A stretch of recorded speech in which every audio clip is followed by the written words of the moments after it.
Pernahkah kalian menerima dana kesehatan, dana pendidikan, pembangunan infrastruktur, dan bantuan sosial? Lalu dari manakah dana tersebut berasal? Assalamualaikum para generasi muda, saya Suwit Nabila Imsaki Aulia, guru dari SMA Istiqomah Muhammadiyah Samarinda.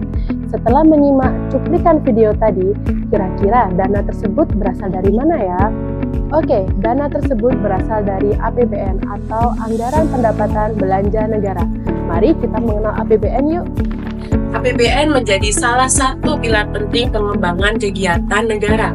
APBN diatur dalam Undang-Undang Nomor 17 Tahun 2003 mengenai keuangan negara, meliputi 5 hal. Yang pertama, APBN merupakan rancangan keuangan pemerintah yang disetujui oleh DPR. Yang kedua, APBN meliputi pendapatan, belanja negara, dan pembiayaan negara. Yang ketiga, APBN ditetapkan oleh undang-undang. Yang keempat, APBN dirancang dalam 1 tahun terhitung mulai dari 1 Januari sampai 31 Desember. Dan yang kelima, APBN memiliki fungsi otoritas, perencanaan, pengawasan, alokasi, distribusi, dan stabilisasi.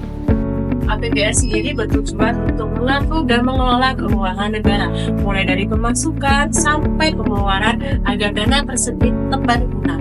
Intinya, APBN adalah acuan pedoman keuangan negara.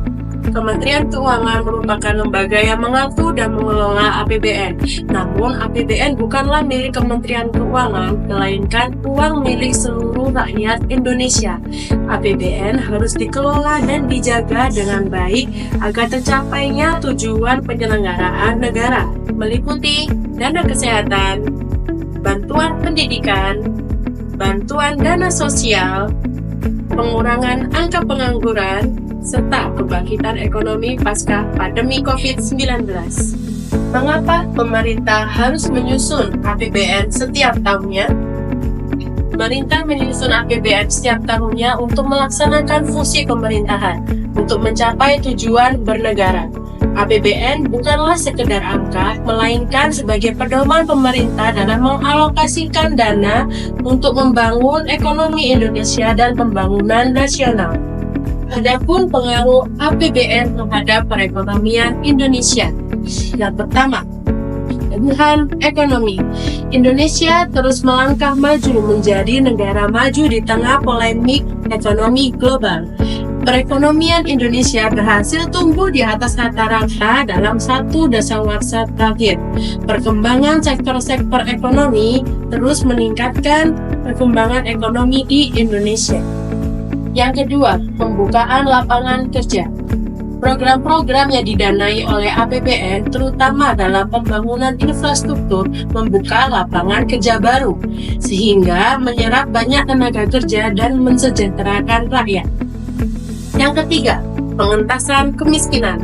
APBN diharapkan dapat membantu rakyat kurang mampu, seperti mendapatkan bantuan kesehatan, bantuan pendidikan, dan bantuan sosial. APBN diharapkan dapat mengentaskan kemiskinan sehingga rakyat bisa hidup sejahtera. Yang keempat, stabilitas ekonomi dan investasi. APBN yang dikelola dengan baik dapat menciptakan iklim investasi yang baik, sehingga dapat menarik investor asing maupun swasta untuk menanamkan modalnya. Sumber dana APBN ada 3. Yang pertama, dari perpajakan. Kedua, penerimaan negara bukan pajak. Dan yang ketiga adalah dana hibah. Apa yang terjadi jika suatu negara tidak memiliki APBN? Apabila suatu negara tidak memiliki APBN atau tidak memiliki kejelasan fungsi APBN yang jelas, pemerintah akan kesulitan dalam mengatur dana negara, sulit untuk memberdayakan rakyatnya, dan sulit melakukan pembangunan. Oleh karena itu, APBN menjadi media bagi pemerintah untuk mengalokasikan dana dan memberdayakan masyarakat demi tercapainya pembangunan nasional. Lalu, bagaimana peran generasi muda dalam memahami APBN? Generasi muda adalah generasi penerus bangsa. Generasi muda akan melanjutkan tonggak perjuangan negara ini. Apalagi Indonesia akan memasuki masa bonus demografi, di mana usia penduduk muda lebih banyak daripada usia penduduk tua. Diharapkan generasi muda memiliki pemikiran kritis tentang APBN. Mereka bisa ikut mengevaluasi atau memantau dana yang telah dialokasikan dalam APBN, sehingga terciptalah masyarakat yang sejahtera. Pesan apa yang bisa kita ambil dari video pembelajaran hari ini? Melalui APBN, pemerintah dapat menciptakan pertumbuhan ekonomi, menciptakan lapangan kerja, pengentasan kemiskinan, pembangunan infrastruktur, sehingga terciptalah masyarakat yang sejahtera. Demikianlah video pembelajaran pada hari ini.